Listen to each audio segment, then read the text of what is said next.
عزیز دوستو، حضرت سیدنا لقمان اپنے بیٹے کو نصیحت کرتے ہیں، اور قرآن مجید نے سورہ لقمان کے اندر آپ کی ان نصیحتوں کا ذکر فرمایا ہے۔ اللہ کریم نے ارشاد فرمایا کہ حضرت لقمان ان کی جو بات انہوں نے اپنے بیٹے کے ساتھ کی، فرمایا وَلَا تُصَعِّرْ خَدَّكَ لِلنَّاسِ، اے میرے بیٹے لوگوں کے ساتھ اپنے رخ کو نہ پھیرا کر، غرور کے ساتھ اپنے لب و لہجے کو پھیر نہ لیا کر لوگوں کی طرف سے، اور وَلَا تَمْشِي فِي الْأَرْضِ مَرَحًا، اور زمین پر اکڑ اکڑ کے نہ چلا کر۔ تکبر کے ساتھ اپنے لب و لہجے کو لوگوں سے پھیر نہ لیا کر، اور زمین پر اکڑ کے بھی نہ چلا کر۔ جناب لقمان اپنے بیٹے کو نصیحت فرما رہے ہیں، اور اللہ نے اس کا ذکر قرآن مجید میں فرمایا ہے۔ اسلام ہماری تربیت کرتا ہے ہر موقع پر، اور ہمیں اسباق پڑھاتا ہے زندگی ساری گزارنے کے لیے۔ انسان کی بات کا دوسرے پر بڑا اثر ہوتا ہے، لیکن اس کی بات کے ساتھ ساتھ اس کے لہجے کا بھی بڑا اثر ہوتا ہے۔ کھانے کا بھی بڑا اثر ہے، لیکن کھانا آپ کس برتن میں رکھ کے دے رہے ہیں اس کا بھی بڑا اثر ہے۔ آپ نے کھانا کس طرح سجایا ہے، کس جگہ کسی کو بٹھایا ہے، اس کا بھی بہت زیادہ اثر ہے۔ اسلام یہ کہتا ہے کہ آپ کا جو لب و لہجہ ہے وہ ہمیشہ اچھے اخلاق والا ہونا چاہیے۔ لہجے جو ہوتے ہیں نا، لہجے، لب و لہجہ، وہ بڑی تاثیر رکھتا ہے، بڑا اثر رکھتا ہے۔ چھوٹا سا بچہ ہوتا ہے، دودھ پیتا ہے، ابھی نونہال بچہ ہے چھوٹا سا، ابھی اسے پتہ نہیں ہے کہ کون سی بات کا کیا معنی ہے۔ اسی بچے کے آپ نے گال پہ محبت کے ساتھ ہاتھ پھیرا تو وہ ہنس دیتا ہے، لیکن اگر آپ غصے کے ساتھ اس کی گال پہ ہاتھ لگاتے ہیں تو وہ رو دیتا ہے۔ آپ میری بات کو سمجھیں گے، ابھی اس کو لفظوں کے مفاہیم کا نہیں پتہ، معانی سے ابھی وہ آگاہ نہیں ہے، معنی نہیں جانتا، پر آپ نے کس لہجے کے ساتھ اس سے پیار کیا یہ اسے پتہ ہے۔ یہ جو لہجہ ہوتا ہے نا، لہجہ، اخلاق آپ کا، یہ بڑا اثر کرتا ہے۔ آپ نے گفتگو کی، لیکن اس گفتگو میں آپ کا انداز کیا تھا، لب و لہجہ کیا تھا۔ کچھ لوگ کہتے ہیں میں نے کوئی غلط بات کی ہے، بالکل ٹھیک بات کی ہے۔ بھئی آپ کی بات ٹھیک تھی، پر آپ کا انداز ٹھیک نہیں تھا۔ جہاں بات ٹھیک ہونا ضروری ہے نا، وہاں انداز ٹھیک ہونا بھی بڑا ہی ضروری ہے۔ آپ کے لہجے کا خوبصورت ہونا اور آپ کے لفظوں کا حسین ہونا بھی بڑا ہی ضروری ہے۔ اگر آپ تھوڑا سا معاشرے میں غور کریں تو کچھ لوگ ایسے ہیں جو طبعاً ہی بیچارے دنیا میں آئے ہی شکوہ کرنے کے لیے، ان کے لہجے سے نہ ترش روئی برستی ہے، تلخی ہے۔ وہ جی میں فلاں آدمی کے پاس گیا تو اس نے میری بات نہیں سنی، فلاں شخص سے میری ملاقات ہوئی، میں نے وقت گزارا پر وہ بندہ ٹھیک نہیں نکلا، فلاں کے ساتھ میں آگے بڑھنا چاہ رہا تھا پر میرے معاملات چل نہیں سکے۔ تو بھئی آپ دوسروں کو ناپتے اور تولتے رہے، آپ کو یہ دیکھ لینا چاہیے تھا کہ آپ کا انداز فکر ہی کہیں غلط نہ ہو۔ لہجے، اخلاق، یہ آپ کے لفظوں سے بھی زیادہ اثر بعض اوقات رکھتے ہیں۔ کسی نے کہا تھا کہ میرے لہجے میں غرور آیا تھا، اس کو حق تھا کہ شکایت کرتا تھا، میرے لہجے میں کچھ ایسا کہ جس پہ وہ بیچارہ پریشان ہو گیا، اب اس کا حق بنتا تھا وہ اس پہ شکایت کرتا۔ تو میرے عزیز، آپ بات کو یاد رکھیں گے کہ جو اخلاق ہے، آپ کا جو اخلاق ہے، جو آپ کا کردار ہے، وہ اپنی ایک خوبصورتی رکھتا ہے۔ اس لیے میرے نبی پاک صلی اللہ تعالیٰ علیہ وآلہ وسلم نے فرمایا تم میں کامل مومن وہ ہے جس کا اخلاق زیادہ اچھا ہے۔ جو کہانیاں زیادہ سناتا ہے وہ نہیں، جو اپنی خدمات زیادہ بتاتا ہے وہ نہیں، جو باقی سب کی نفی کر کے کہتا ہے کہ دنیا میں کوئی بندہ ٹھیک نہیں، صرف میں ٹھیک ہوں، وہ والا بندہ نہیں، بلکہ فرمایا جس بندے کا اخلاق زیادہ اچھا ہے۔ اخلاق دیکھیں، یہ جو آپ کا لہجہ ہوتا ہے نا، یہ بہت زیادہ اثرات مرتب کرتا ہے آپ کے گھر پہ بھی باہر بھی. آپ اگر اپنی گفتگو میں باڈی لینگویج کو تھوڑا سا اچھا رکھیں. کچھ لوگ ایسے ہوتے ہیں جو بات بڑی صحیح کرتے ہیں پر کچھ زیادہ ہی باتیں کرتے ہیں, تو وہ زیادہ باتیں کرنے کی وجہ سے ان کی جو صحیح باتیں ہوتی ہیں ان کا بھی وزن خراب ہو جاتا ہے, کیونکہ وہ زیادہ باتیں کرتے ہیں, ہر وقت بولتے ہیں, ہر وقت بات کرتے ہیں. تو جب وہ ٹھیک بات بھی کر رہے ہوں تب بھی ان کی بات کا لوگ اثر قبول نہیں کرتے. لیکن اگر ان کا لہجہ باوقار ہو, بات وہ تھوڑی کریں پر جتنی کریں ذرا سونی کر کے کریں, گفتگو میں خود بخود اثر پیدا ہو جائے گا, بات اچھی لگے گی. اخلاقی رویے اگر لوگوں کے زیادہ اچھے ہو جائیں, ایک تو مسکرانے کا بل کوئی نہیں آتا, اس کے پیسے کوئی نہیں لگتے, اور یہ بھی شکر ہے ابھی تک اس پر ٹیکس بھی کوئی نہیں, یہ بھی مقام تشکر ہے. تو اگر آپ بات کریں اور اس میں تھوڑی سی مٹھاس پیدا کر لیں, آپ تھوڑی سی بات میں نا مٹھاس. میرے ایک کلاس فیلو ہیں, تو وہ تقریر کر رہے تھے اور میں سن رہا تھا, تو مجھے بعد میں کہنے لگے آپ تبصرہ کریں میں نے کیسی تقریر کی ہے. یہ ہوتا ہے نا جی, بعض اوقات دوست بیٹھتے ہیں بے تکلف تو کئی دفعہ کچھ باتیں ایسی ایک دوسرے کے ساتھ کرتے ہیں. تو مجھے کہنے لگے آپ بتائیں کہ میں بات کر رہا تھا تو کیسی تھی. تو میں نے کہا جب آپ بات کر رہے تھے تو میں ڈر رہا تھا, مجھے لگ رہا تھا کہیں آپ لڑ نہ پڑیں. بھئی آپ اطمینان سے بات کریں, آپ تسلی سے بات کریں, آپ خندہ پیشانی کے ساتھ بات کریں. میرے نبی پاک صلی اللہ تعالی علیہ وسلم نے فرمایا, مسلم شریف کی حدیث ہے, حضور فرماتے ہیں نیکی کو کبھی چھوٹا نہیں سمجھنا, نیکی کو حقیر نہیں سمجھنا. کچھ نہ ہو سکے تو اپنے بھائی سے مسکرا کے بات ہی کر لیا کرو, بات کرو تو تمہارے لہجے میں ترش روئی نہ ہو. بعض اوقات آپ تلخ بات کرتے ہیں, آپ کا لہجہ تلخ ہوتا ہے تو آپ کی صحیح بات بھی قبول نہیں کی جاتی. لیکن اگر آپ کے لہجے میں مسکراہٹ ہو, آپ کے لہجے کے اندر خوبصورتی ہو, تو آپ کے اپنے بھی آپ کے بیگانے بھی سب کے سب آپ کی بات کو تسلی کے ساتھ سمجھنا وہ گوارا کریں گے. اسی طریقے سے ہمارا دل کرتا ہے کہ لوگ ہماری بات سنیں, ہمارے گرویدہ ہوں, ہم جو پیغام دینا چاہتے ہیں وہ پیغام لوگ اچھے طریقے سے قبول کریں, اس پر لوگوں کی توجہ زیادہ ہو, یہ ہمارا شوق ہوتا ہے. اور دنیا میں اب تو فیمس ہونے کا شوق بڑا بڑھ گیا ہے, اب بڑا بڑھ گیا ہے. اب تو لوگوں کو نا شاید لوگ مقبولیت اسی کا نام لیتے ہیں کہ میرے اتنے لائکس ہیں, اتنے فالور ہیں, اتنے سارے لوگ ہیں تو شاید میں بڑا مقبول ہوں. یاد رکھنا, قابلیت سے زیادہ قبولیت ضروری ہوتی ہے. فالور کیا کریں گے اگر رب بھی راضی نہ ہوا تو, لائکس کیا کریں گے. اگر تو قبول ہو جائے تو پھر چلو کسی لائکس کا بھی فائدہ ہے, کسی فالور کا بھی. اور اگر قبول نہ ہو تو پھر کوئی فائدہ.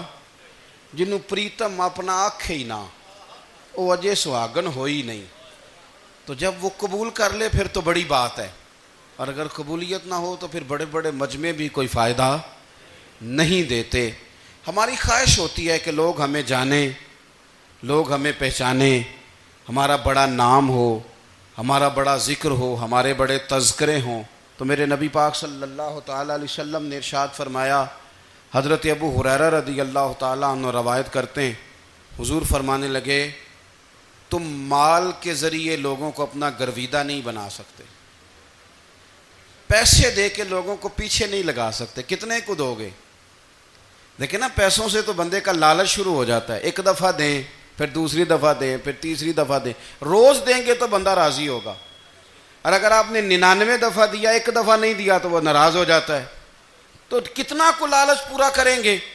تو حبیب پاک علیہ الصلوۃ والسلام فرمانے لگے تم پیسے دے کے لوگوں کو اپنا گرویدہ نہیں کر سکتے, ہاں خندہ پیشانی سے, حسن اخلاق سے ملو گے تو لوگ تمہارے گرویدہ ہو جائیں گے. تمہارا اخلاق, تمہاری خندہ پیشانی, تمہارا اچھا کردار, یہ لوگوں کو گرویدہ کر سکتا ہے. تو مال و دولت سے لوگ گرویدہ نہیں ہوتے. تو ہمارا وہ جو روزمرہ کا لوگوں کے ساتھ تعلق ہے, لب و لہجہ ہے, میں نے دیکھا ہے بہت سارے لوگ ایسے ہیں جن کے ساتھ لوگ آنا جانا ملنا بیٹھنا آہستہ آہستہ چھوڑ دیتے ہیں، اور وہ کس لیے چھوڑ دیتے ہیں؟ وہ ان کے رویے کی وجہ سے چھوڑ دیتے ہیں، ان کے انداز فکر کی وجہ سے چھوڑ دیتے ہیں، ان کے شکووں کی وجہ سے چھوڑ دیتے ہیں۔ مزاج ہوتا ہے نا ہمارا کہ ہمیں شوق ہوتا ہے تعلق زیادہ لوگوں کے ساتھ ہو، اور پھر یہ بھی شرط ہوتی ہے کہ میں جس کے پاس جاؤں وہ مجھے یہی کہے کہ تو میرے ساتھ ہی پیار کر۔ ایک صاحب مجھ سے کہنے لگے کہ یہ میں محفل کراتا ہوں، آپ بھی تشریف لائیں، اور میں 20 علماء کو بلا چکا ہوں اور بڑے بڑے نامور نام انہوں نے میرے سامنے لیے۔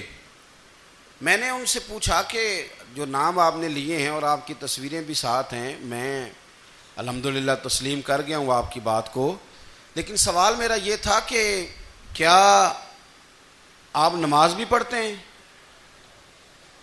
21 علماء کو آپ نے بلایا یا 20 کو بلایا اور بڑے بڑوں کو بلایا، اور مجھے بھی آپ دعوت پیش کر رہے ہیں، تو نمازی بھی آپ ہیں؟ نمازی بھی ہیں؟ کہنے لگے آپ دعا کریں میں نماز پڑھنا شروع کر دوں۔ میں نے ان سے کہا خدا کے بندے، اب اگر تو کسی اور کو بتائے گا کہ 20 اتنے بڑے لوگوں سے میرا تعلق کر پڑتا میں نماز بھی نہیں، تو لوگ کیا سوچیں گے کہ 21 مولوی مل کے بھی ایک بندے کو نمازی نہیں بنا سکے۔ تو آپ اپنے لب و لہجے سے صرف باتوں سے گرویدہ کسی کو کر لیں گے؟ آپ یہ دیکھیں کہ اخلاق کس طرح کا ہے، لہجہ کس طرح کا ہے، آپ کے بات کرنے کا انداز کتنا حسین ہے، اس لفظ کے اندر حسن کتنا زیادہ ہے۔ نبی پاک صلی اللہ علیہ وسلم بھی تبلیغ فرماتے، ہم بھی تبلیغ کرتے ہیں۔ میں اور آپ جب تبلیغ کرتے ہیں تو اس تبلیغ کے اندر شکوہ ہوتا ہے اور تنقید ہوتی ہے، اور بعض جگہ میں نے یہ بھی دیکھا ہے کہ طنز ہوتا ہے، طنز۔ ہم دوسرے کو دین کی دعوت رہے ہیں، لیکن ہمارے لب و لہجے سے طنز اور تش روئی چھلکتی ہے۔ تو دولت کے پیچھے لگ گیا ہے، تو بالکل جاہل ہے، تو بالکل تیرے خاندان میں سے بھی کوئی نہیں ادھر آتا۔ آپ طنز کر رہے ہیں، آپ دعوت دین نہیں دے رہے۔ دعوت دین تو گلدستے میں رکھ کے پیش کی جاتی ہے، اس کی تو ایک خوبصورتی ہے، اس کا تو ایک حسن ہے، اس کی تو اپنی ایک جاذبیت ہے، اس کی اپنی ایک نورانیت ہے۔ صحابہ کرام علیہم رضوان فرماتے ہیں کہ حضرت سعد بن معاذ رضی اللہ تعالیٰ عنہ کا جنازہ تھا، اللہ کے پیارے محبوب صلی اللہ تعالیٰ علیہ وسلم نے جنازے کی امامت فرمائی، اور جنازے کی امامت کے بعد ابھی نہ قبر کے تیار ہونے میں کچھ ٹائم باقی تھا، تو حضور زمین پہ تشریف فرما ہوئے، لوگ قبر کی تیاری میں ہیں۔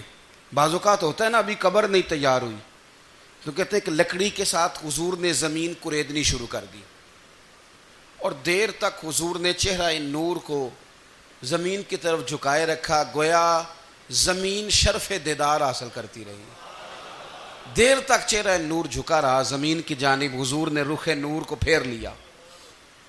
صحابہ کہتے ہیں کہ ہم نہ بڑے، جب حضور ہمارے قریب ہوتے تھے تو ہمارا خیال ہوتا تھا کہ رحمت کی برکھا ہے، اپنے اپنے حصے کا کرم اڈیل لے اپنے اوپر۔ فرماتے ہیں منتظر تھے کہ حضور کب ہماری طرف رخ انور پھیریں اور ہم کریم سے کوئی بات سن سکیں۔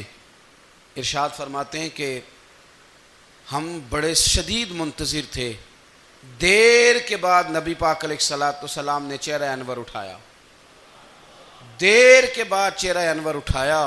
یہ دیکھیں تبلیغ ہو رہی ہے، اور جب حضور نے چہرہ انور اٹھایا تو آنکھوں میں آنسو تھے، رو رہے تھے، اور 3 دفعہ حضور نے فرمایا، چونکہ قبر تیار ہو رہی تھی، 3 دفعہ نبی کریم نے فرمایا لوگو قبر آخرت کی منزلوں میں سے پہلی منزل ہے، اس کی تیاری کر لو، اس کی تیاری کر لو، اس کی تیاری کر لو۔ 3 دفعہ حضور نے یہ جملے دہرائے۔ کیوں؟ ایک میں تبلیغ کرتا ہوں پر اس میں نہ درد ہے، نہ رونا ہے، نہ وہ لب و لہجہ ہے۔ ایک حضور دعوت دے رہے ہیں قبر کی تیاری کی، لیکن اس میں آنسو ہیں، اس میں خاص رغبت ہے غلاموں کے لیے۔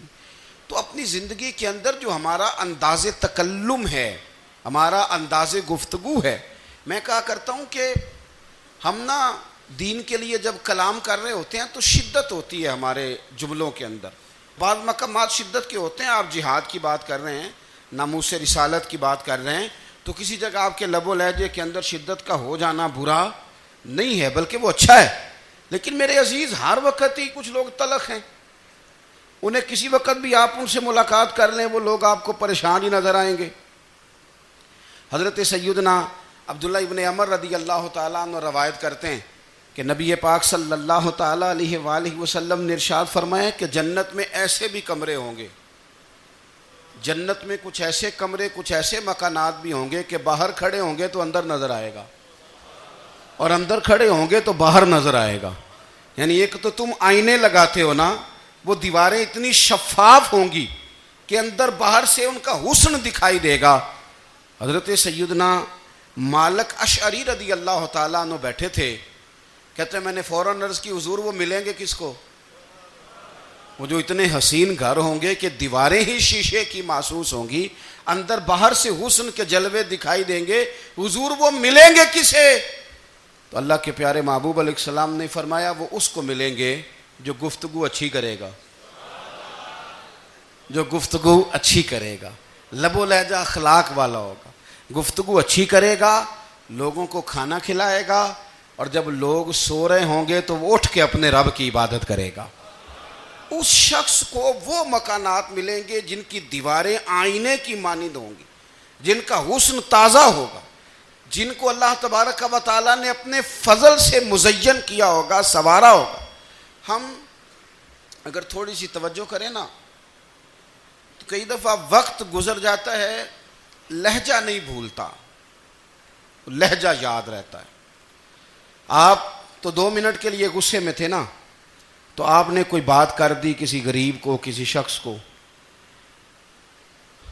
آپ غصے میں تھے، آپ نے کہہ دیا، اس بیچارے نے سن لیا، لیکن وہ باتیں اسے سونے نہیں دیتی، بار بار یاد آتی۔ کوئی آپ کے ساتھ تلخ کلام کر دے نا، کبھی تلخ گفتگو کر دے، بندہ جب سامنے آتا ہے وہ باتیں یاد آ جاتی ہیں، تکلیف ہوتی ہے، اور وقت گزر جاتا ہے۔ لڑائیاں ہمیشہ چل نہیں سکتی۔ لڑائی کتنی دیر کی ہوتی ہے؟ 1 دن کی، 2 دن کی۔ قتل بھی ہوں تو اگر قاتل کو پھانسی بھی ہو جائے تو پھانسی کے بعد بالآخر لڑائی تو ختم ہو ہی گئی نا۔ لڑائی ہمیشہ چلتی، تلخی ہمیشہ چل سکتی نہیں۔ تلخی روٹین میں چلنے والا سکہ، کوئی سکے روٹین میں چلتے وقتی ہوتے، یہ جو غصے کا لب و لہجہ ہے، تلخی کا سکہ، یہ بھائی روٹین میں نہیں چلتا، اس نے ایک نہ ایک دن ختم ہو جانا ہے۔ روٹین میں پیار ہی چلتا ہے۔ حضرت جابر ابن عبداللہ کہتے ہیں حضور پہلے دن مدینہ منورہ آئے، میں زیارت کے لیے گیا تو میں نے مسکراتے دیکھا۔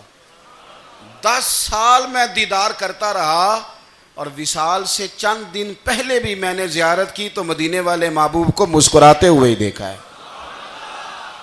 یہ جو آپ کا لب و لہجہ ہے نا، اخلاق والا، حسن والا، مسکرانے والا، یہ لب و لہجہ نا ذرا لمبا چلتا ہے، یہ روٹین ہے، یہ روز چلے گا۔ یہ سکہ وہ ہے جو رائج الوقت رہتا ہے، یہ کبھی بھی ختم ہونے والا یہ خزانہ ہے۔ تو یہ جو آپ کا تلخ لب و لہجہ ہے، یہ روٹین نہیں۔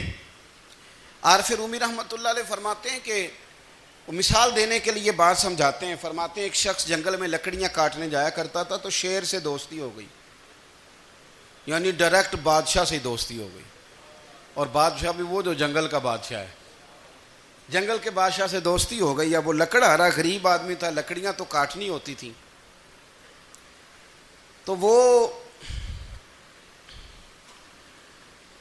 جنگل کا بادشاہ اعلان کر دیتا جانوروں کو کہ میرا دوست آیا، ایک تو کوئی تنگ نہ کرے، اور دوسرا یہ کہ سب لوگ مل کے اس کے ساتھ تعاون کریں۔ کبھی کوئی جانور لکڑیاں اکٹھی کراتا، کبھی کوئی اپنی پشت پہ گدھا، بیل، گھوڑا، خچر رکھ کے وہ لکڑیاں باہر چھوڑنے آتا۔ تو اب اس کی بڑی دھوم مچ گئی جنگل کے اندر، لکڑہارا مزدور تھا، وہ بادشاہ سے دوستی کر کے بادشاہ ہی بن گیا۔ وہ گھر آ کے نا بیوی کو اکثر بتاتا کہ میرا ایک دوست ہے، میں جاتا ہوں تو ساری پہلے ہی مخلوق کھڑی ہوتی ہے میرے استقبال کے لیے۔ دوستی جو بڑے سے ہو گئی ہے، بنا ہے شاہ کا مصاحب تو پھر یہ ہے اتراتا، وگرنہ شہر میں غالب کی آبرو کیا ہے۔ ہم نے تو پوچھتا ہی کوئی نہیں، یہ تو بنا ہے شاہ کا مصاحب تو پھر یہ ہے اتراتا، وگرنہ شہر میں غالب کی آبرو کیا ہے۔ تو وہ لوگوں کو بتاتا، بیوی کو بھی بتاتا دوست ہے، تو بیوی کہنے لگی اتنی تو تعریفیں کرتا، یہ نہیں بتایا کہ وہ جنگل کا شیر ہے، بس نیرا دوست بتا دیا۔ بیوی کہنے لگ گئی کہ تو اتنا جو اس کا ذکر کرتا ہے تو کسی دن بلا نا، بلا کسی دن تاکہ اس کی دعوت کریں. اب اس نے پھر نہ اس کو پردے میں رکھا. کیا کہتے ہیں آج کل؟ سرپرائز دینا ہے. ان کا سرپرائز دینا ہے جی. پردے میں رکھا کہ وہ شیر ہے. تو وہ بلا لیا گھر. اب اس کے لیے کچا گوشت، ظاہر ہے شیر نے کچا گوشت سکھانا تھا. وہ کہنے لگی پکانا کس طرح کا ہے؟ وہ کہنے لگا جب وہ آئے گا پھر بتاؤں گا. اب وہ کچا گوشت 2-3 بکرے ذبح کر کے ڈال دیے. وہ آ گیا شیر. اور پھر امی کہتے ہیں جب وہ آیا نا تو اس کی بیوی نے دیکھا تو اس نے ایک سخت جملہ کہہ دیا. کہنے لگی اوہو میں سمجھی تھی پتہ نہیں کون ہے. اس طرح کے درندے تیرے یار ہیں، کتے بلے دوست بنائے ہوئے ہیں.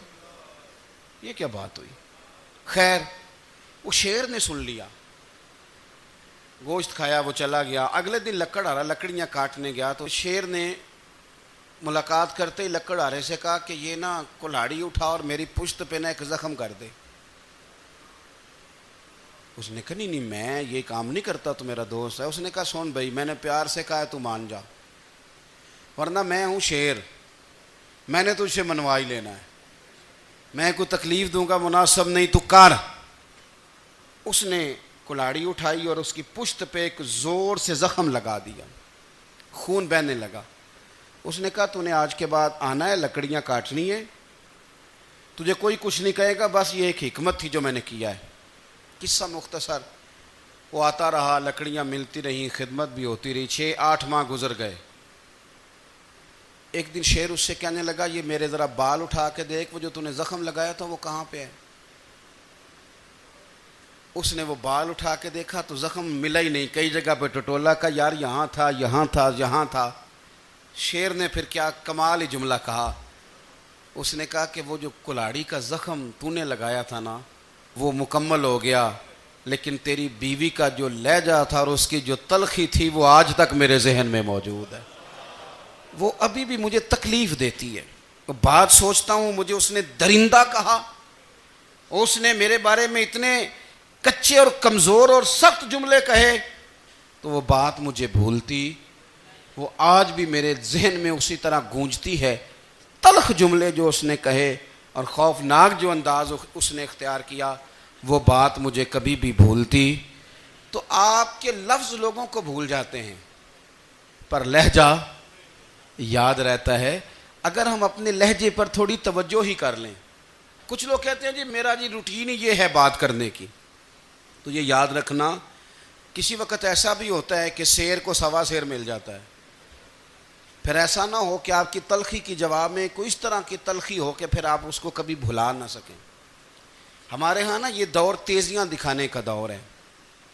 کچھ لوگ ضرورت سے زیادہ تیزی دکھانے کی کوشش کرتے ہیں. ان بیچاروں کا کبھی کبھی اتنا سخت نقصان ہوتا ہے کہ ان کو ان سے بھی کئی گنا تیز بندہ مل جاتا ہے.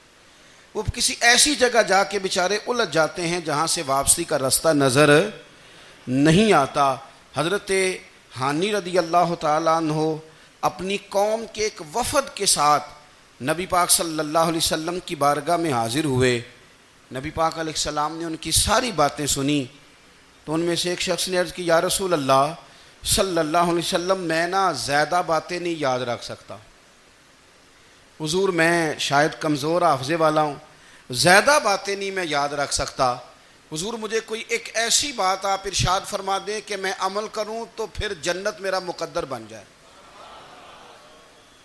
میں چاہتا ہوں کہ مجھے کچھ ایسا مل جائے کہ میں اسی پر عمل. وہ کہا تھا نا درویش نے کہ علم و بس کری ہو یار کیونکہ ایک کوئی حرف تینوں درکار. تو مجھے کوئی ایسی چیز مل جائے کہ وہ پھر جنت میرا مقدر بنے. تو حضور نے فرمایا 3 کام کرنا. ایک تو گفتگو جب بھی کرنا اچھی کرنا. تمہارا لب و لہجہ تمہاری گفتگو میں کبھی کوئی کمزوری نہ آئے. گفتگو اچھی کرنا، اچھی گفتگو. اور دوسرا حضور نے فرمایا سلام کو عام کرنا. اور تیسرا فرمایا لوگوں کو کھانا کھلانے میں رغبت پیدا کرنا. یہ کام کر پھر اللہ تبارک و تعالی تیرے مقدر میں جنت کو شامل فرما دے گا. تو میرے عزیز آپ اس بات کو سمجھیں کہ ہمارے اخلاقی رویے، ہمارا کردار، ہمارا لب و لہجہ، ہم نا ڈنڈے کے زور پر حکومت قائم کرنا چاہتے ہیں. آپ کو پتہ ہے بہت سارے ملکوں میں دین گیا اور پھر اللہ تعالیٰ معاف کرے بعض جگہ پہ دینی اقدار کو، دینی لوگوں کو زوال بھی آیا۔ بر صغیر پاک و ہند میں دین آیا لیکن اللہ کے فضل سے زوال نہیں آیا اور کبھی آئے گا بھی نہیں، کبھی آئے گا بھی نہیں۔ وہ جو ہم پہ بڑا اعتراض کرتے ہیں نا ہمارے معاملات پہ اور بڑے بڑے فتوے دیتے ہیں، یہ بات وہ بھی کہتے ہیں کہ ان کے دلوں میں عشق رسول کی شمع بہت زیادہ فیروزہ ہیں، یہ بیگانے بھی مانتے ہیں۔ کیوں بھلا؟ اس کی وجہ سمجھیں، ہمیں جو دین پڑھایا ہے وہ صوفیاء نے پڑھایا ہے، اور صوفی جو دین پڑھاتا ہے نا اس کا لب و لہجہ میٹھا بڑا ہوتا ہے، اس کے لب و لہجے میں اخلاص بڑا ہوتا ہے، اس کے لب و لہجے میں للہیت بڑی ہوتی ہے، تلخی نہیں ہوتی۔ تو وہ دین پڑھاتے نہیں، وہ گھول کے پلا ہی دیتے ہیں۔ انہوں نے نا لوگوں سے پیار ڈالا، لوگوں کی ان کے ساتھ محبت ہو گئی، پیار ہو گیا، پھر انہوں نے میٹھے انداز میں لوگوں کو دین سمجھایا، ان کو اچھے طریقے سے اچھے لب و لہجے میں دین کی اور خیر کی باتیں ان تک پہنچائیں۔ اس کا فائدہ یہ ہوا میرے عزیز کہ لوگوں کی روحوں تک دین اتر گیا ہے۔ ہمارے وہ بچے جن کی عمریں ابھی بالکل چھوٹی ہوتی ہیں، 4 سال 5 سال کی، وہ بھی رسول پاک کا نام لیتے ہیں تو بڑے وجد کے عالم میں لیتے ہیں۔ کیوں؟ اس لیے کہ ہمارے بزرگوں نے ہمیں اچھے طریقے سے، اس لیے نبی پاک صلی اللہ تعالیٰ علیہ وسلم نے فرمایا کہ حسن اخلاق والا آدمی اپنے اخلاق کی بنیاد پر نفلی روزہ رکھنے والوں اور رات کو قیام کرنے والوں سے زیادہ فضیلت حاصل کر لیتا ہے، اس لیے کہ اس کا اخلاق، اس کا لب و لہجہ، اس کا انداز، اس کی گفتگو، وہ جو گفتگو اس کی ہوتی ہے وہ اتنی میٹھی ہوتی ہے کہ لوگوں کے دل نہیں ٹوٹتے، بلکہ بعض اوقات اس کی گفتگو کی وجہ سے جو غم زدہ آدمی ہوتا ہے اسے سکون مل جاتا ہے، اسے تسلی۔ دیکھیں، انسان نے انسان رہنا ہے، اس نے نہ فرشتہ بننا ہے معاذ اللہ، نہ اس نے خدا بننا ہے، اس نے انسان رہنا ہے، لیکن وہ کچھ بھی نہیں کسی کا سنوار سکتا، صرف اتنا ہے کہ اگر آنے والے کی وہ صرف اشک شوئی کر دے، بات توجہ سے سن لے اور جاتے وقت 2 جملے تسلی کے بول دے، اور اس کے جو بول ہوں وہ ذرا میٹھے ہوں، میٹھے، ککھ سواد نہیں مشری اندر، اساں کھنڈاں وی چکھ ڈٹھیاں پر انہاں ساریاں شیواں نالوں گلاں سجن دیاں مٹھیاں۔ اگر انداز تھوڑا سا شستہ ہو، انداز تھوڑا سا ٹھیک ہو، لب و لہجہ تھوڑا سا ٹھیک ہو۔ اب ہمارے جو جدید اسکالر آئے ہیں وہ کہتے ہیں باڈی لینگویج۔ باڈی لینگویج کیا ہے؟ نہیں، آپ نے کچھ بھی نہیں کہا لیکن کسی بندے کی طرف دیکھ کے نا آپ طنزاً ہنسے ہیں، صرف تکلیف ہوتی ہے کہ نہیں؟ تو آپ نے بات تو کی کوئی نہیں، اس کا مطلب ہے لفظوں کا نہیں، لہجوں کا بھی اثر ہوتا ہے، لہجوں کا بھی اثر ہوتا ہے۔ جو لہجے ہوتے ہیں یہ بڑے دیرپا ہوتے ہیں، ان کے اندر بڑی مسکراہٹ ہوتی ہے، ان کے اندر بڑا پیار ہوتا ہے، اور آپ ترشروح ہو کے جب کوئی کام کرتے ہیں، سخت ہو کے کوئی کام کرتے ہیں، تو پھر اس کے اندر حسن نہیں رہتا، خوبصورتی نہیں رہتی۔ نبی پاک علیہ السلام کا فرمان سنیں، میں بات کو سمیٹوں، کلیجہ ٹھنڈا کرتا ہے۔ حضور نے فرمایا قیامت کے دن میرے زیادہ قریب وہ لوگ ہوں گے جن کے اخلاق زیادہ اچھے ہوں گے، ان کو نہ ذرا نیڑے جگہ ملے گی، قرب میں ذرا جگہ ملے گی، قرب میں۔ اساں جے ہاں گناہیاں دا جدوں اعمال نامہ پھرول ہوئے، ذرے ذرے نے سامنے آ جانا ہے، جو جو منہ تھی بولیا بول ہوئے، اساں کول حضور دے بیٹھ رہنا ہے، لکھ عمل ترکڑی تول ہوئے، او دے کولوں کی رب نے حساب لینا جیڑا بیٹھا ہی محمد دے کول ہوئے، او دے کولوں کی رب نے حساب لینا، بیٹھا ہی حضور دے۔ تو نبی پاک نے فرمایا بیٹھ جاؤ گے میرے قریب، پر شرط ہے اخلاق اچھا ہونا چاہیے، تمہارا لب و لہجہ شستہ ہونا چاہیے، جگہ نیڑے مل جائے گی، نیڑے جگہ مل جائے گی، پر پہلے آنے والوں کو نہیں۔ کوئی کہے میں پہلے گیا ہوں تو مل گئی، نہ اسے ملے گی جس کا اخلاق اچھا ہے، جس کا لب و لہجہ ٹھیک ہے، جس کا انداز فکر اچھا ہے۔ اور ان کا جواب پتھر سے دینا بھی چھوڑ دیں، بس تھوڑا سا اپنے سٹائل میں نرمی لائیں، انداز میں نرمی لائیں۔ کئی دفعہ آپ صحیح بات بھی کرتے ہیں لیکن وہ لہجہ ٹھیک نہیں نہ ہوتا، تو صحیح بات بھی قابل قبول نہیں ہوتی۔ ویسے ایک بات عرض کروں، اگر روز کی بنیادوں پہ جس طرح تھوڑی سی واک کرتے ہیں تو روز کرنی پڑتی ہے نا، روز کرنی پڑتی ہے، تو کوئی بھی آپ ڈاکٹر کے پاس جاتے ہیں تو وہ دوائی بتائے تو روز کھانی پڑتی ہے، پرہیز بتائے تو روز کرنا پڑتا ہے، تو تھوڑا سا نا لب و لہجے پہ بھی توجہ دیں۔ جس طرح منہ روز دھوتے ہیں نا، دھونا ہی پڑتا ہے، تو اسی طرح اگر تھوڑا سا لہجہ بھی دھونا شروع کر دینا۔ یہ جو لوگ آپ سے تھوڑا تھوڑا شکوہ کرتے ہیں، تو اس نے کہا تھا کہ میرے لہجے میں غرور آیا تھا، اس کا حق تھا کہ وہ شکایت کرتا، تو کہیں تو ایسا ہے نا، کہیں تو کوئی تو بات بہو نے غلط کی ہے نا کہ ساس رو رہی ہے، کچھ تو ساس نے ایسا کہا ہے نا کہ بہو بیچاری کپڑے باندھ کے بچوں سمیت کہتی ہے گزارا نہیں ہوتا، کچھ تو ایسا بھائی آپ نے کہا ہے نا کہ کسی شخص کے من پسند روٹی پکی ہے پر وہ بیچارہ 3 دن سے کھا نہیں سکا، کوئی تو بات ایسی ہوئی ہے نا کہ سامنے والا تڑپ کے رویا ہے اور ہنسنا بھول گیا ہے، کچھ تو آپ نے کہا ہے نا، کچھ تو آپ نے کہا ہے نا کہ ایک آدمی تیار ہو گیا ہے کہ اب اس محلے میں رہوں گا ہی نہیں، کچھ تو ایسا ہوا ہے نا کہ لوگ پردیسی ہونے لگ گئے ہیں، کچھ تو ایسا ہوا ہے نا کہ سالوں بسنے والوں نے علاقے چھوڑ دیے ہیں، کچھ تو ہم ایسا تلخ کرتے ہیں کہ ہمارے اپنے پھر ٹھان لیتے ہیں کہ بس بھائی آج کے بعد تجھ سے ملنا نہیں۔ اس کا مطلب یہ ہے کہ تھوڑی دیر کا صرف لب و لہجے کا سخت ہونا اگر ہم ٹھیک کر لیں تو ہو سکتا ہے ہمارے دائیں بائیں والے بہت سارے لوگ سکھ میں آ جائیں، پیار میں آ جائیں، ان کو تھوڑا اطمینان ہونے لگ جائے، اپنے لہجوں پر، اپنے اٹھنے بیٹھنے پر، میل ملاپ پر تھوڑی توجہ دیں، تھوڑا سا خیال کریں۔ اللہ کے حضور دعا ہے مالک کریم سمجھنے کی توفیق عطا فرمائے۔